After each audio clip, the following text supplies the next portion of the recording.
Shri KT Ramarao గారు.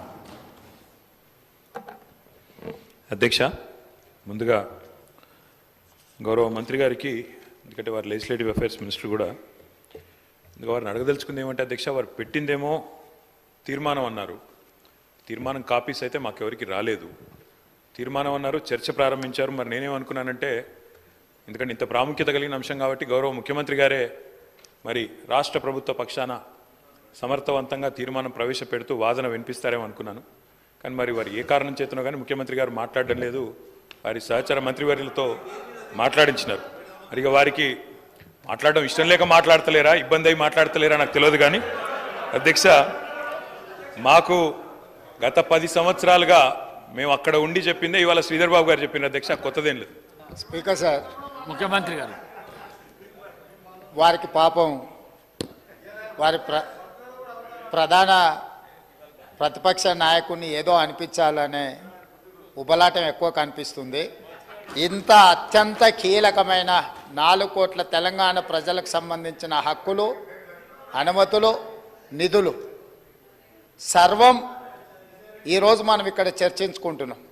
ఇంత కీలకమైన సందర్భంలో ప్రధాన ప్రతిపక్ష నాయకుడు గారు ఇక్కడికి వచ్చి 15 సంవత్సరాల తెలంగాణ ఉద్యమం, 10 సంవత్సరాల తెలంగాణ రాష్ట్ర ముఖ్యమంత్రిగా 25 సంవత్సరాలు పనిచేసిన అని గొప్పగా చెప్పుకుంటూ ఉంటారు. ఎప్పుడు వీళ్ళేమో భజన చేస్తూ ఉంటారు.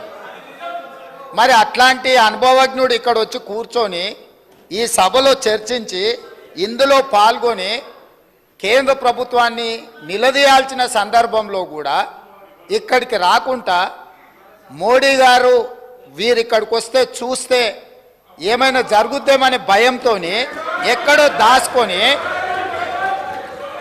దాచుకొని ఇక్కడ వీళ్ళని పంపించి వీళ్ళ అధ్యక్ష మాట్లాడేది.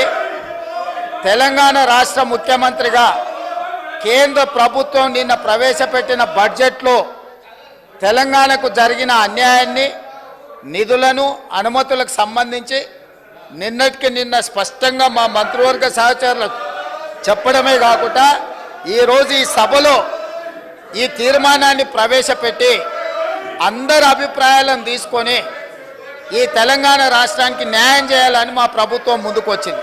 కాబట్టి ఆ సభ్యులు ప్రస్తావించాల్సిన అంశాల మీద దృష్టి పెడితే అది తెలంగాణ రాష్ట్రానికి ఉపయోగపడుతుంది. అట్లా కాకుండా ఇట్లాంటి వివాదాస్పదమైన విషయాలు మాట్లాడితే వారి నాయకుడి యొక్క బండారం బయటపడుతుంది. దానివల్ల వారికే నష్టం జరుగుతుందని నేను సూచన చేస్తున్నా అధ్యక్ష. అధ్యక్ష, కేటీ రామారావు ఈ రకంగానైనా ముఖ్యమంత్రి గారు గొంతు విప్పినందుకు సంతోషం అధ్యక్ష. ఈ రకంగానైనా మాట్లాడే పరిస్థితి వచ్చినందుకు ధన్యవాదాలు అధ్యక్ష. ఒక్క మాట అధ్యక్ష, కేసీఆర్ గారి గురించి, మా పార్టీ గురించి వారు మాట్లాడిన మాటకి నేను ఒకటే వారికి చెప్పేది అధ్యక్ష, ఇక్కడ ఉండే ఈ నాయకుడి స్థాయికి మేము చాలా అధ్యక్ష. కేసీఆర్ గారు అవసరం లేదు అధ్యక్ష. ఆయన వచ్చినా రాకున్నా తప్పకుండా సమాధానం చెప్పే సత్తా మాకుంది. మీ సత్తా తెలుసు, మీరు ఇక్కడ ఉండి అక్కడ పోయిన వాళ్ళే, మీ సత్తా తెలుసు. కేసీఆర్ గారు అవసరం లేదు మీకు, మేము సరిపోతాం. మాకు సమాధానం చెప్పండి చాలు మీరు అధ్యక్ష. వారు అన్నారు అధ్యక్ష తీర్మానం అని. అసలు తీర్మానం ఎక్కడుంది అధ్యక్ష? మాకైతే కాపీ రాలే. ముఖ్యమంత్రి గారు అంటున్నారు తీర్మానం ప్రవేశపెట్టిన. తీర్మానం ఏది అధ్యక్ష? అసలు మీరు ప్రవేశపెట్టిన తీర్మానం ఏది శ్రీధర్ బాబు గారు? మీరు legislative affairs minister, where is the resolution? Resolution లేకుండా చర్చ ఏంది అధ్యక్ష? అసలు ఈ షార్ట్ డిస్కషనా, రెజల్యూషనా, ఏం పెడుతున్నారో కూడా తెలియకుండా హౌస్ నడుపుతున్నారు. ఇప్పుడు మినిస్టర్ గారు, గౌరవ ముఖ్యమంత్రి గారు స్టేట్మెంట్ చేశారు.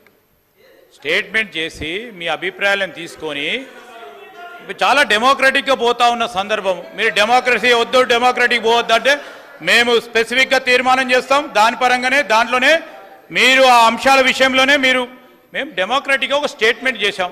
స్టేట్మెంట్ తర్వాత మీ అభిప్రాయాలను తీసుకొని ఈరోజు మేము ఒకటి ఆలోచన చేయాలా. దాంట్లో ఏముంది సార్ అధ్యక్ష? ఈరోజు గవర్నమెంట్ బిజినెస్లో ఏముంది? మేము స్టేట్మెంట్ చేసి మీ అందరి అభిప్రాయాలను తీసుకొని తీర్మానాన్ని ప్రవేశపెడతాం. మీ అభిప్రాయాలను కూడా దాంట్లో పరిగణనలో తీసుకొని తీద్దామని ఆలోచన చేస్తే వద్దు అంటే ఇప్పుడే పెడతాం. 5 నిమిషాలు బ్రేక్ ఇవ్వండి అధ్యక్ష. ఇప్పుడే తీర్మానం పెడతాం, అదే తీర్మానం ప్రకారం పోదాం. యూనిలాటరల్గా మీరు అనేక సందర్భాల్లో తెలంగాణ రాష్ట్ర ప్రభుత్వం ఆ రోజు తీర్మానం పెట్టాను, యూనిలాటరల్గా పోకుండా ఓ డెమోక్రాటిక్ స్పిరిట్లో మీ అభిప్రాయాలను తీసుకొని పోదామంటే వద్దంటే ఎట్లా? వదిలేద్దాం. 5 నిమిషాలు బ్రేక్ ఇవ్వండి సార్ అధ్యక్ష, మేము రెజల్యూషన్ పోయి చేస్తాం. పల్లా రాజేశ్వర్ రెడ్డి గారు కూర్చోండి. కేటీ రామారావు గారు. అధ్యక్ష, మేము 10 ఏళ్ళు అక్కడ కూర్చున్నాం అధ్యక్ష. 10 ఏళ్ళు ప్రభుత్వాన్ని నడిపాం. ఒక స్టేట్మెంట్ కానీ ఒక రెజల్యూషన్ కానీ ప్రవేశపెట్టినప్పుడు ముందుగా సాంప్రదాయం ఏంటంటే అధ్యక్ష, అసలు ప్రభుత్వం ఏం చెప్పదలుచుకున్నది, ఏ అంశం మీద చర్చ చేయదలుచుకున్నది, ముందు దాని ప్రతులు అందరికీ పంచాలి. అధ్యక్ష, కొద్దిగా హౌస్ని ఆర్డర్లు పెట్టండి అధ్యక్ష. నేను మీ మంచి కోసమే చెప్తున్నా, ప్రభుత్వం ఎట్లా నడపాలో చెప్తున్నా. నేనేమంటున్నా అంటే అధ్యక్ష, వారు ముఖ్యమంత్రి గారు వారు గతంలో మంత్రిగా పనిచేయలేదు, వారికి సభా వ్యవహారాల అనుభవం లేకపోవచ్చు. శాసనసభ వ్యవహారాల మంత్రి గారు సీనియరు, గతంలో కూడా లెజిస్లేటివ్ అఫైర్స్ నిర్వహించారు. నేను మీతో కోరేది ఒకటే, ఈరోజు వదిలేయండి సరే, ఈరోజు వదిలేయండి, చర్చలో పాల్గొంటాం, బ్రహ్మాండంగా చెప్తాం. కానీ రేపు ప్రజలకైనా ప్రజలకు కూడా తప్పుడు సంకేతాలు పోవద్దు అధ్యక్ష. మేము చెప్పేది ఏమంటే, ఇట్లాంటి ముఖ్యమైన అంశంలో నేను సిన్సియర్గా చెప్తా ఉన్నా, రేవంత్ రెడ్డి గారు సిన్సియర్గా చెప్తా ఉన్నా, శ్రీధర్ బాబు గారు, మా పార్టీ తరఫున మీరు ఈరోజు ఏదైతే ఇప్పుడు ఓపెనింగ్ స్టేట్మెంట్ మీరు ఇచ్చారో, మీరు లిఖితపూర్వకంగా ఇవ్వలేదు, వర్బల్గా ఇచ్చారు, we welcome it. 100% we stand by you, we support you. ఈ విషయంలో అనుమానం లేదు అధ్యక్ష. ముఖ్యమంత్రి గారు. సార్, సభను తప్పుదోవ పట్టించేదానికి వాళ్ళ కుటుంబం అంతా సభను తప్పుదోవ పట్టించే పని మీదనే ఉన్నట్టున్నారు అధ్యక్ష. అధ్యక్ష, సభ అధ్యక్ష దయచేసి తమరి అనుమతితో దయచేసి ప్లీజ్ సభానాయకులు మాట్లాడేటప్పుడు మీరు రన్నింగ్ కామెంటరీ ఆపేసండి దయచేసి, ప్లీజ్ ప్లీజ్. అధ్యక్ష, మీరు ఇక్కడి నుంచి వస్తే అక్కడి నుంచి వస్తున్నది.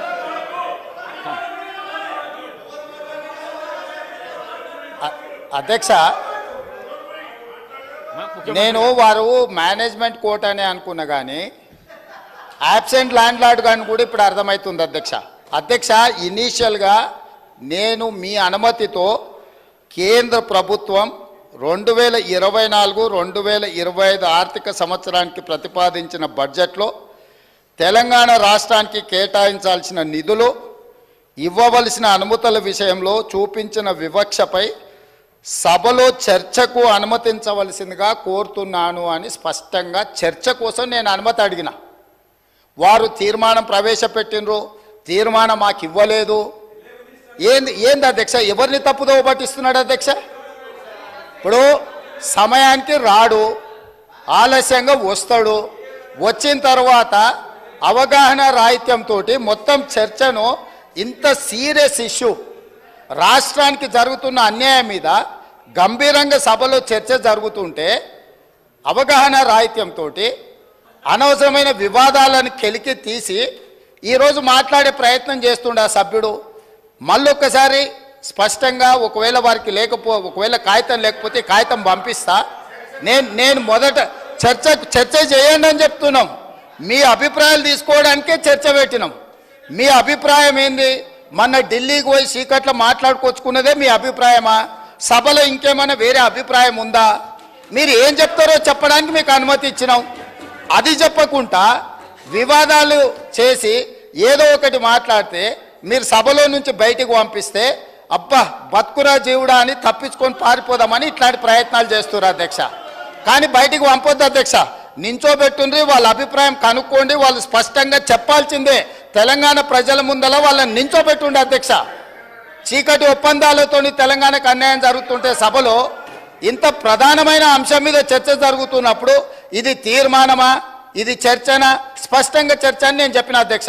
కావాలంటే మీరు రికార్డులు తిరిగేసుకోండి, చర్చలో పాల్గొనండి. చర్చలో పాల్గొన్న తర్వాత ప్రభుత్వం వైపు నుంచి తీర్మానం ప్రవేశపెట్టాలని ఒకవేళ ప్రభుత్వం అనుకుంటే మీరందరూ సూచన చేస్తే ఈ చర్చను మీరు తీర్మానం కింద ఒకవేళ మలుద్దామా, మీరు యూఆర్ ఎట్ యువర్ ఫ్రీడమ్, మీరు సజెషన్ ఇవ్వండి. గవర్నమెంట్ ఓపెన్ మైండ్తో ఉంది, మీరు ఏమైనా సజెషన్ ఇస్తే తీసుకోవడానికి. అంతే తప్ప ఆయన మంత్రి చేయలే, ఈయన మా నాయన నాకేమో ఇట్లా ఉచితంగా కుర్చీలు ఇచ్చి చదువు రాకపోయినా తీసుకొచ్చి మంత్రులను చేయలే. మా నాయన చదువు రాకపోయినా సంధ్య లేకపోయినా మాకు మంత్రులను చేసి ఇంట్లో కూసబెట్టలే. మేము కష్టపడి కింద నుంచి జిల్లా పరిషత్లో పనిచేసినాం, శాసన మండలిలో పనిచేసినాం, శాసనసభ్యుడిగా పనిచేసినాం, పార్లమెంటు సభ్యుడిగా పనిచేసినాం, ఈరోజు ముఖ్యమంత్రిగా పనిచేస్తున్నాం అధ్యక్ష. ఇదంతా స్వయం కృషితోని కష్టపడి తెలుసుకొని అవగాహన కల్పించుకొని సభలకు వచ్చినాం అధ్యక్ష. అయ్య పేరు తాత పేరు చెప్పుకొని ఇందులోకి రాలేరు. కాబట్టి దయచేసి వివాదాల వైపు చర్చ వద్దు.